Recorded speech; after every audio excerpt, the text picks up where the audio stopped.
আজ তিনটে কর্মসূচি ছিল বাংলার বুকে। এক হচ্ছে পশ্চিমবঙ্গের শাসক দল তৃণমূল কংগ্রেসের ছাত্র পরিষদের প্রতিষ্ঠা দিবস, সেখানে সমাবেশ, সেখানে মুখ্যমন্ত্রী নরম গরম অনেক বক্তব্য রাখলেন, সাংসদ অভিষেক বন্দ্যোপাধ্যায় বক্তব্য রাখলেন। আরেকদিকে ছিল পশ্চিমবঙ্গের প্রধান বিরোধী দল বিজেপি, তাদের বন্ধ কর্মসূচি, সেখানে মুখ্য ভূমিকায় দেখা গেল সুকান্ত মজুমদার, শুভেন্দু অধিকারীকে। এবং আরেকদিকে আরেকটা কর্মসূচি ছিল ওয়েস্ট বেঙ্গল জুনিয়র ডক্টরস ফ্রন্টের। এই ওয়েস্ট বেঙ্গল জুনিয়র ডক্টরস ফ্রন্টে কারা রয়েছেন, কোন ডাক্তারেরা রয়েছেন? সেই ডাক্তারেরা যাদের নিজের মুখে আপনারা তাদের অভিজ্ঞতার কথা শুনেছেন আমার চ্যানেলে, যারা বলেছেন যে তাদের ওই যে সতীর্থ মারা গেছেন, এরপরে তাদের জীবনটা আর একরকম থাকবে না। তাদের পাশে দাঁড়িয়ে যে মেয়েটি তাদের সঙ্গে কাজ করতেন, তাদের সঙ্গে হেসেছেন, কথা বলেছেন, সেই মেয়েটির এইরকম নির্মম পরিণতির পর থেকে প্রথম থেকে যারা বিচার চাইছেন, সেদিন রাতে ওই ঘটনা ঘটার পর পরের দিন সকালে প্রথম যে সমস্ত ডাক্তারেরা প্রতিরোধ গড়ে তুলেছিলেন, যারা প্রথম বিষয়টাকে সামনে নিয়ে এসেছিলেন যে এখানে একটা ধামাচাপা দেওয়ার চেষ্টা করা হচ্ছে, এখানে একটা বেনিয়ম দেখা যাচ্ছে, গন্ডগোল এখানে রয়েছে, এবং সেই প্রথম দিন থেকে যারা প্রতিবাদ করে চলেছেন, দীর্ঘদিন ধরে যারা অবস্থানে বসে রয়েছেন এবং দীর্ঘদিন ধরে যারা বিচার চাইছেন, যাদের এই বিচার চাই ডাক শুনে পশ্চিমবঙ্গের হাজার হাজার সাধারণ মানুষও রাস্তায় নেমে এসেছিলেন, সেই ডাক্তারদের একটা মিছিল ছিল, তাদের একটা কর্মসূচি ছিল। তাহলে এই তিনটের মধ্যে কোনটা এই মুহূর্তে সব থেকে গুরুত্বপূর্ণ বলুন তো? আপনি নিশ্চয়ই জানেন কোনটা গুরুত্বপূর্ণ। এইবার একবার প্রশ্ন করুন যে তথাকথিত সংবাদ মাধ্যম কোন কর্মসূচিকে আজ সব থেকে বেশি সময় দিয়েছে, সব থেকে বেশি করে কাদেরটা মানুষের সামনে তারা দেখিয়েছে, কাদের কর্মসূচিটা দেখানোর জন্য এই মিডিয়া চ্যানেলগুলো সব থেকে বেশি সময় ব্যয় করেছে? এর উত্তরটাও আপনাদের জানা। শুধু এখানে মনে করিয়ে দিই যে ডাক্তাররা কিন্তু এখনো রাস্তায় রয়েছেন, তারা এখনো বিচার চাইছেন, তারা কিন্তু এখনো বিচার পাননি, তাদের দাবিগুলো কিন্তু এখনো মেটেনি। নাকি আপনিও এখন বলবেন মুড়ি মিছরি একদর, পছন্দ না হলে এই গালাগাল দাও, তারপর চলো ঘর? আজ আমরা দেখলাম মুখ্যমন্ত্রী মমতা বন্দ্যোপাধ্যায় অনেক দিন পরে মুখ খুললেন, কথা বললেন। সেই যে তিনি একটা পদযাত্রা করেছিলেন, মিছিল করেছিলেন সবাইকে নিয়ে বিচার চাই বলে, তারপর থেকে এতদিন তিনি খুব একটা কথাবার্তা বলেননি, চুপচাপই ছিলেন। এবার বিষয়টা হচ্ছে যে এটা তো একজন বড় রাজনীতিবিদের লক্ষণই বটে যে কখন চুপচাপ থাকতে হবে, তারপর কখন খাপ খুলতে হবে। তো আজ দেখা গেল তিনি একদম খাপ খুলতে শুরু করেছেন এবং মুখ্যমন্ত্রী মমতা বন্দ্যোপাধ্যায়ের গলার স্বর ছিল একেবারে সপ্তমে। বিজেপিকে হুঁশিয়ারি দিয়ে তিনি বললেন যে বিজেপি লাশ চাইছে, ওরা ইচ্ছে করে বন্ধ ডেকেছে কারণ ওরা ডেড বডি চাইছে, আমরা আন্দোলন করছি, আমরা বিচার চাইছি, কিন্তু ওরা লাশ চাইছে, ওরা আন্দোলনের অভিমুখ ঘুরিয়ে দেওয়ার চেষ্টা করছে, ওরা কিন্তু এখানে একটা বড়সড় ষড়যন্ত্র করছে। তারই সঙ্গে নবান্ন অভিযান নিয়েও তোপ দেখেছেন মুখ্যমন্ত্রী মমতা বন্দ্যোপাধ্যায় এবং তিনি বলেছেন যারা যারা হামলা করেছে তাদের সকলকে খুঁজে বের করা হবে এবং তাদের শাস্তি দেওয়া হবে। আমি জানি না আদালত কি করবে, কিন্তু মানুষ শাস্তি দেবে। মানুষ শাস্তি দেবে মানে আদালত কি করবে জানা নেই, কিন্তু মানুষ শাস্তি দেবে মানেটা কি? মানেটা হচ্ছে বড় রাজনীতিবিদ যারা হন তারা খুব ভালো করে জানেন যে ঘুড়িটা কখন ছাড়তে হয় আর তারপর কখন টুক করে টেনে নিতে হয়। কারণ এই কথা বলার পরপরই মমতা বন্দ্যোপাধ্যায় টুক করে ঘুড়িটা টেনে নিয়ে বলেছেন, কিন্তু আমি কখনোই এই কথা বলবো না মানুষকে যে আপনারা আইন নিজের হাতে তুলে নিন।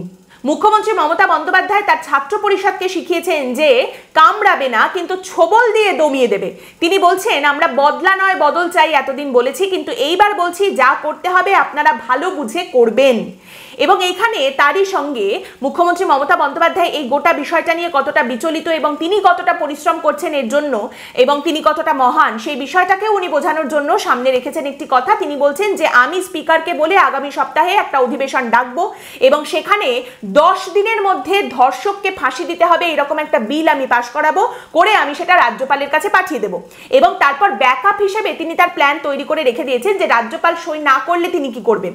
মুখ্যমন্ত্রী মমতা বন্দ্যোপাধ্যায় বলছেন যে আমি জানি রাজাবাবু হয়তো কিছু করবেন না, তিনি যদি সই না করেন তাহলে মহিলারা রাজভবনে গিয়ে ধর্ণা দেবে, ঘন্টার পর ঘন্টা বসে থাকবে, বিলে সই তাকে করতেই হবে। এবার আপনি প্রশ্ন করতে পারেন যে হঠাৎ মুখ্যমন্ত্রী মমতা বন্দ্যোপাধ্যায় এত কথা এই বিষয়টা নিয়ে কেন বলছেন, কিভাবেই বা বলছেন? মানে এতদিন চুপ করে থাকার পর হঠাৎ তার মুখে এত কথা কে জোগাচ্ছে বা কোন ঘটনা জোগাচ্ছে? টেস্ট ম্যাচে না প্রথমে ঠুকঠুক করে খেলে যেতে হয়, তারপর সময় সুযোগ বুঝে একদম মেরে খেলতে হয়। কালকের ঘটনা ঘটার পরে মুখ্যমন্ত্রী মমতা বন্দ্যোপাধ্যায় একদম মেরে খেলার সুযোগ পেয়েছেন এবং সেই জন্যেই আজ তার গলার স্বর একেবারে সপ্তমে। এবং তারই সঙ্গে একটা কথা আছে না, বাঁশের চেয়ে কঞ্চি দড়, তো সেখানে আমরা দেখলাম সাংসদ অভিষেক বন্দ্যোপাধ্যায় তিনি কি বলছেন, তিনি মহান বিপ্লবী নেতা, তিনি বলছেন যে এই রকম ধরনের ঘটনা যদি আটকাতে হয় তাহলে তার জন্য দরকার ধর্ষণ বিরোধী আইন, যেটা কঠিন থেকে কঠিনতম হতে হবে, টাইম বাউন্ড একটা আইন আনতে হবে। আর সেই আইন যদি না আসে তাহলে মহান বিপ্লবী নেতা কি করবেন? তিনি দিল্লি যাবেন আন্দোলন করতে। অভিষেক বন্দ্যোপাধ্যায় বলছেন যে আগামী 3-4 মাসের মধ্যে কেন্দ্রীয় সরকার যদি এই আইন নিয়ে না আসে তাহলে তৃণমূল কংগ্রেস বৃহত্তর আন্দোলন গড়ে তুলবে, দিল্লি যাবে, আর মানুষ পথে নামলে কিন্তু কেউ তাদেরকে আটকাতে পারবেন না। বাহ, এতদিন উনিও চুপ করে বসেছিলেন, এখন উনি এসে মুখ খুলেছেন এবং মুখ খোলার পরেই একেবারে মনোভাবটা ওই রকম যে মারিত গন্ডার লুটিত ভান্ডার। মুখ্যমন্ত্রী মমতা বন্দ্যোপাধ্যায় একটা জায়গায় বললে না যে আরজি করে যে মহিলা চিকিৎসককে ধর্ষণ করে খুন করা হয়েছে সেই নির্যাতিতা চিকিৎসক তার পরিবারের অংশ। তিনি বলছেন আমাদের সমগ্র পরিবারের অংশ। এখানেই একটা প্রশ্ন জাগে মনে যে মুখ্যমন্ত্রী মমতা বন্দ্যোপাধ্যায় যে সমগ্র পরিবারের কথা বলছেন, মমতা বন্দ্যোপাধ্যায়ের বৃহত্তর পরিবারের অংশ, তাহলে যে পরিবারে অভিষেক বন্দ্যোপাধ্যায় আছেন, যে পরিবারে পার্থ চট্টোপাধ্যায় বা জ্যোতিপ্রিয় মল্লিকের মতো লোকজন আছেন, সেই পরিবারের অংশ আরজি করের ওই মৃত চিকিৎসক। যাই হোক, এখানে আরো একবার আপনাদের মনে করিয়ে দিই, ডাক্তাররা কিন্তু আজও রাস্তায় রয়েছেন, ডাক্তাররা আজও বিচার চাইছেন। এই মেয়েটির বিচার আজও অধরা। এই জুনিয়র ডাক্তাররা যারা আন্দোলন করছেন প্রথম দিন থেকে তারা বলেছেন তাদের ফার্স্ট অ্যান্ড ফরমোস্ট প্রথম দাবি বিচার চাই, সেই বিচার আজও অধরা। ভুলবেন না, ভুলতে দেবেন না। বিজেপির তরফ থেকেও আজ একটি কর্মসূচি ছিল, তারা 12 ঘন্টার বন্ধ ডেকেছিল। কেন বন্ধ ডাকা হয়েছিল? বিজেপির তরফ থেকে জানানো হয় যে তারা একেবারে একদম প্রত্যক্ষভাবে সরাসরি এইবার পশ্চিমবঙ্গ ছাত্র সমাজের পাশে এসে দাঁড়িয়েছে। গতকাল পশ্চিমবঙ্গ ছাত্র সমাজের তরফ থেকে যে নবান্ন অভিযানের ডাক দেওয়া হয়েছিল সেখানে পুলিশ অত্যন্ত অত্যাচার করেছে লোকজনের ওপরে, বর্বরোচিত আচরণ করেছে, জল কামান চালানো হয়েছে, লাঠি চার্জ করা হয়েছে, টিয়ার গ্যাস ছোড়া হয়েছে। এই যে পুলিশের আচরণ, পুলিশের এই যে অত্যাচার, এর প্রতিবাদ স্বরূপ বিজেপির তরফ থেকে এই 12 ঘন্টার বন্ধ ডাকা হয়েছিল। তারই সঙ্গে একাধিকবার বিজেপির তরফ থেকে একটা বিষয় স্পষ্ট করে সামনে রাখা হয়েছে যে গতকালের নবান্ন অভিযান ছিল ছাত্রদের। তারই সঙ্গে শুভেন্দু অধিকারী বিরোধী দলনেতা তিনি জানিয়ে দিয়েছেন আরো 3টে অভিযান আসতে চলেছে। তিনি বলছেন একদিনে 3টে অভিযান হবে, লালবাজার, কালীঘাট এবং নবান্ন। কারা করবেন জানিয়ে দেওয়া হবে, কবে হবে জানিয়ে দেওয়া হবে, সমস্ত কিছু স্পষ্ট করে দেওয়া হবে, কিন্তু একদিনে এই 3টে অভিযান হবে। তারই সঙ্গে শুভেন্দু অধিকারী বলছেন দাবি 1, দফা 1, মমতার পদত্যাগ। এবং শুভেন্দু অধিকারী বলছেন আমার বোনের রক্ত হবে না কো ব্যর্থ। শুভেন্দু অধিকারী তারই সঙ্গে আবার বিধানসভা অভিযানের ডাকও দিয়েছেন। একদিন তার মানে বিধানসভা অভিযান হবে, আর একদিন এই 3টে জায়গায় একসঙ্গে অভিযান হবে। তারই সঙ্গে শুভেন্দু অধিকারী বলছেন ছাত্র সমাজের পাশে উনি থাকবেন, ভয় পেলে চলবে না, তাদেরকে করতে হবে সামনে এসে, এবং তারপর যদি কোনো সমস্যা হয় সবটা উনি দেখে নেবেন, লিগাল সাপোর্টও উনি দিয়ে নেবেন। মানে ওনার কথা শুনে শুধু চলতে হবে, বিরোধী দলনেতার কথা শুনে ছাত্র সমাজকে আন্দোলন করতে হবে, তাহলেই কোনো প্রবলেম হবে না। 2021 থেকে 2024 পর্যন্ত শুভেন্দু অধিকারী বহুবার এরকম নানা প্রতিশ্রুতি সামনে রেখেছেন বিভিন্ন বিষয়। উনি দেখে নেবেন, উনি করে নেবেন, উনি আছেন, উনি দেখছেন, অমুক তারিখে অমুকটা হবে, তমুক তারিখে তমুকটা হবে। তারপর তার পরিণতি কি হয়েছে সেটা পরিষ্কার অনেকেই দেখতে পেয়েছেন চোখের সামনে, সবাই দেখতে পেয়েছেন, অনেকেই এখন সেটা মনে রাখেন, আবার অনেকেই রাখেন না।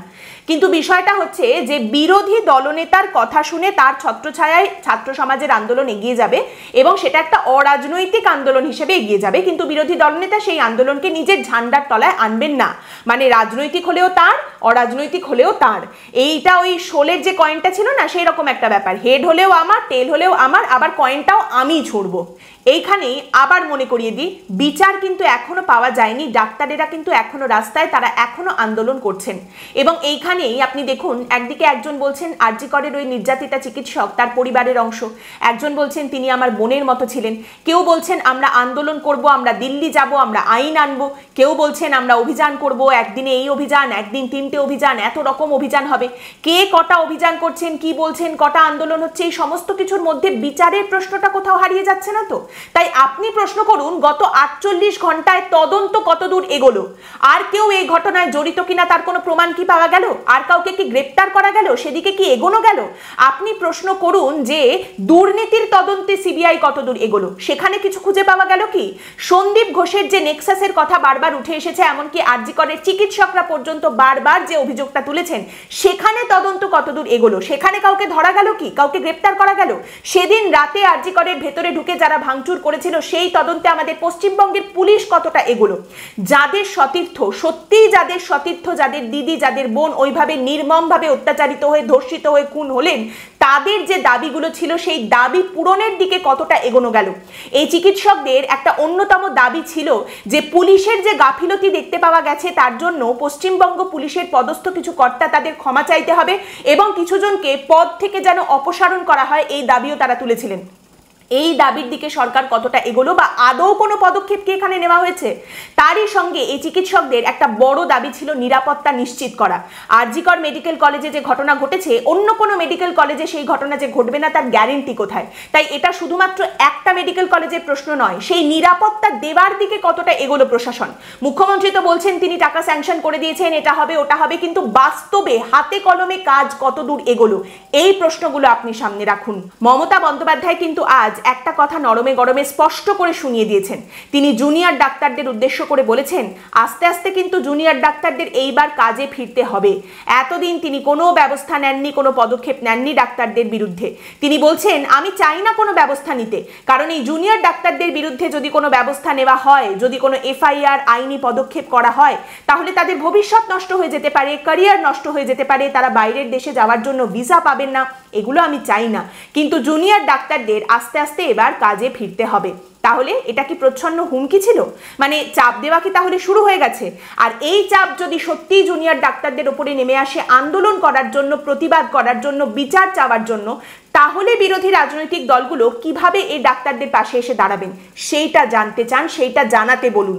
এবং একদম শেষে মনে করিয়ে দিই, যদি ভুলে গিয়ে থাকেন, কলকাতা শহরের বুকে একটি সরকারি হাসপাতালে, একদম রাস্তার ওপরের একটি হাসপাতালে, যেখানে লোকজন ঠিক করে, সেখানে মাঝরাতে কর্মরত একজন মহিলা চিকিৎসক, যিনি একটু বিশ্রাম নিতে গিয়েছিলেন, তাকে ধর্ষণ করে, তার উপর নির্মম অত্যাচার করে তাকে খুন করা হয়েছে।